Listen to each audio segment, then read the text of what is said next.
Seydina Mohamed sallallahu alayhi wa sallam bi ko yàlla joxee pour mission c'est une longue histoire le pacte de Oudeybiya dama koy tënk en 2 phrases mission principale ba mu ko dénkoon mag mooy mu jeexal bokkaale ak xërëm ak mushrikuun bi nga xam ne féticheuru Bani Khoureyssi ñoo ko baaxe woon moo tax Kaaba ga on semble souvent l'oublier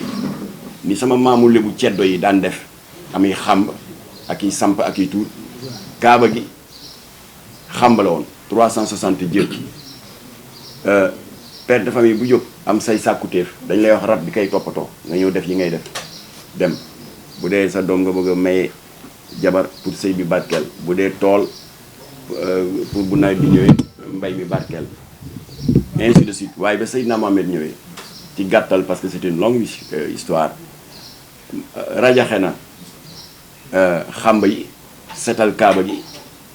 suratul ixlaas daal di wàcc la sourate de l'unicité de Dieu xul waxal allahu ahad yàlla kenn la allahu samad lam yalid walam yulat jurul kenn te kenn juru ko walam yàkkun lahu kufuwan ahad fii ba àddina di tukki kenn du ko mën a diir mbagg bokkaale jeex màgg drapeau l'islam samp fa sahadaat yi di jib nit ñi di tuub di ko ñëw di fekk si ashhadu an la ilaha illallah wa ashhadu anna muhammadan rasulullah l'islam samp waaye nag ceddo yi xërëmkat yi jabarkat yi nga xam ne dañu dem jaxasoog seytaane ba mu foor te mënuñoo dékku loolu leeru l'islam dañu gàddaay génn Makka des milliers daal di tasaaroo dans toute la péninsule arabique ñii dem Koweït ñii daw nañ dem Irak ñee nga Iran ñee ngi dans les Émirats arabes unis te Dubaï am ci lu bari lu mu jël ñooñu nag ba léegi dañuy liggéey avec des milliardaires di leen gérer seeni affaires ak seeni relation d'affaires waa ji ne ndaw si kon su ma naanee laxatif bi da ngay tëdd ma yebbi la affaire mu ne bu ma paree sangu mu ne ko non da nga koy lekk effectivement noonu la mujj demee ndaw si lekk ko avec beaucoup de dégoût waaye nee na ba mu paree waa ji dafa jël téléphone nee na dégguma li muy wax ndax arabe la waaye dama am njort ne dafa mel ni dafa am ku muy rendre compte di ko wax ne nanga ma ko sante defee naa ko noonu ndaw si nag encaissé na $40,000 ça fait quand même 20 millions de francs CFA waaye ba mu ñibbee beneen sœuram jël le relais parce que moom elle était prise par l'émotion que jooy sœur bi ne ba mu ñibbisee 4 mois 5 mois après parce que lu ne daj nañ ko ndax wéradi la fa jëlee et puis c'est normal parce que loolu ñi nga xam ne suñu maam yi bañ nañ ba tuddee ko ginnaaw kër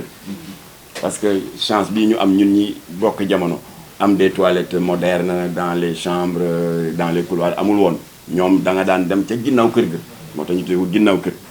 tubaab bañ na ko ba ne les excréments humains sont porteurs de bactéries et de forte concentration de microbes waaw nga ne dama fa jële jàngoro dama fa jële wéradi nooy def ba doo fa jële wéradi foog nga jële fa wéradi kay rawatina naar bi ba mu yebbee ko sa kaw ba nga lekk ko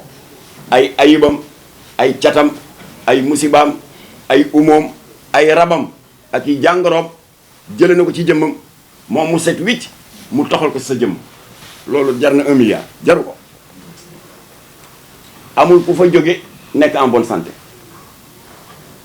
ndaw si wéradi googu topp na ko ay weer te muy ndaw soo xam ne wax dëgg yàlla dafa set elle est très coquette très soigneuse d'elle-même waaye sërëm ne na malgré ça fu mu la romb ci biir kër gi di xeeñ cabinet c'est-à-dire yaramam ak ñaxam moo doon gilli xeetu loolu mu lekkoon lu ko fi jar alors ni mu mujjee daal faj nañu faj muy maigrir di amee dépression ba dafa ñàkk ba kenn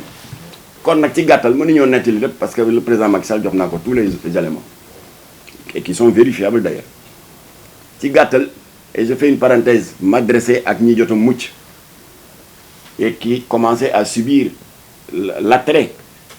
de ce voyage satanique là pour dem Dubaï ma di leen xamal ni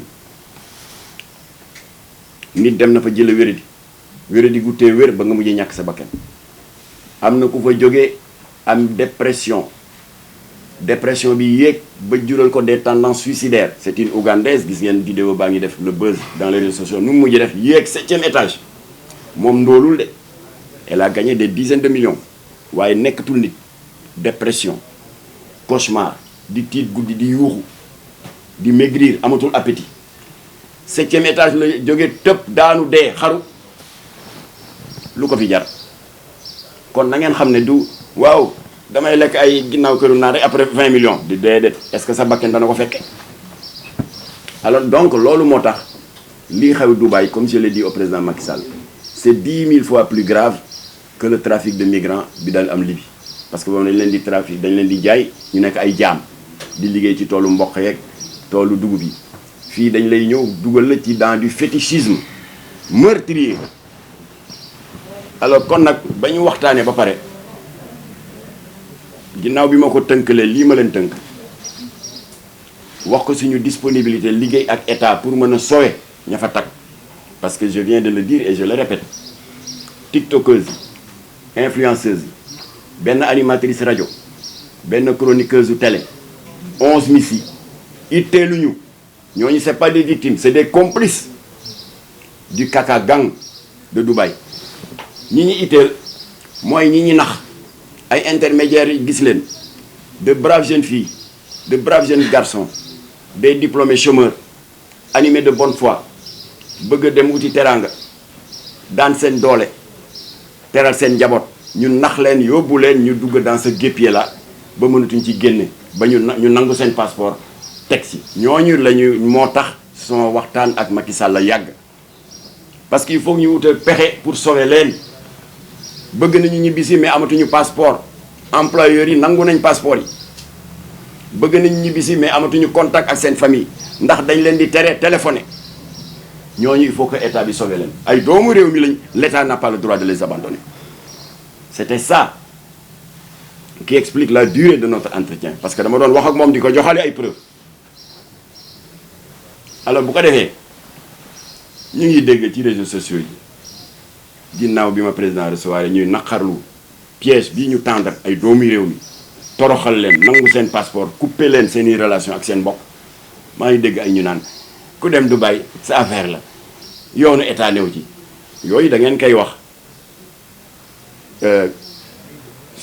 tiktokers yi ñaari rappeurs yooyu influenceuses yi ak miss yi nga xam ne du ñu ay victimes ay complices lañu loolu ngeen di wax ñu wax leen ko ñooñu man toppatoowuma ñooñu otage yi moo tax ñi téye en otage di leen toroxal di am dañ leen di dóor maa ngi teg ay photo jigéen bi dañ ko dóor ba fii néew parce que lu ñu la sant nga bañ ñu duma la et c'est une parenthèse 2016 amu fi woon le scandale ndeysaan soxna su baax Mbayang Diop qui est condamné qui est dans le couloir de la mort et te xamul kañ lañ koy décapité parce que dañ ko condamné à mort ndax nee nañu dafa rey jàmpaaka am patron waa jàmpaa patron la ko patron bi def ba mu jam ko paaka doo leen ko wax kon c'est pas seulement Dubaï waaye y a des victimes yoo xam ne dañu révolté wu def acte de violence yoon jàppaleen teg leen loxo mbayee nga ngi nii bu gouvernement bi deful attention dañ koy exécuter te di xale bu baax bokk ci famille bu baax am jom daan commerce fii di daan dooleem teey am yar am teggin kon buñ la ne Mbayang rey na nit en Arabie Saoudite bul ne waaye lu tax ma di ko def seetal lan lañ ko def ak lan la daj foofa ba ñu mujj ko pousser à cette extrémité là kon am na ay photos yu ñu am ay jigéen qui sont tenus en otage à Dubaï ñu baax bu leen kenn diaboliser bu leen kenn stigmatiser c'est des victimes waxuma mi si ñàkk jom ya fa dem ñii c'est des victimes dañ leen tendre piège promettre leen monts et merveilles ndekete ñu nga jëm safara ñooñu il faut les sauver waxtaan naa ci ak président bu yaatu mu am ñu ne nag yoonu état nekku ci parce que ku fa dem yaa fa yóbbu sa bopp bu ñu fàtte ni jamono bi fi Senghor nekkee ni mu amee visa demande de visa d'entrée dans tel pays nga xam ne da ngay dem ci représentation diplomatique bi ko fa toogal ci dëkk bi def formalité yi ñu jox la visa nga dem. jamono Senghor y avait également visa de sortie c'est-à-dire boo bëggee tukki da ngay dem ministre de l'Intérieur am na fiche boo daan remplir foo jëm ñaata temps nga fay def loo fay wut boo demee fooy dal état du Sénégal ci yooyu la daan sukkandiku jox la visa de sortie wala mu refuser le visa de sortie bu ñu la ko accordé nag ci ngay doog a dem ci ambassade dëkk bi nga bëgg a dem def formalité pour visa d'entrée dans ce pays là. waaw bi Abdou Diouf jëlee pouvoir le 1er janvier 80 ci la supprimer visa de sortie kon léegi le Sénégal dafa nekk un pays libre indépendant dont la constitution consacre la liberté de circulation des biens et des services kon kenn amul droit téye kenn ku bëgg a dem Dubaï loolu moom c'est évident mais on n'a pas le droit di sàggane ña nga xam ne demuñu fa ci seen sago dañ leen piéger foofu la wax ji ne on n'a pas le droit de les abandonner là-bas alors kon nag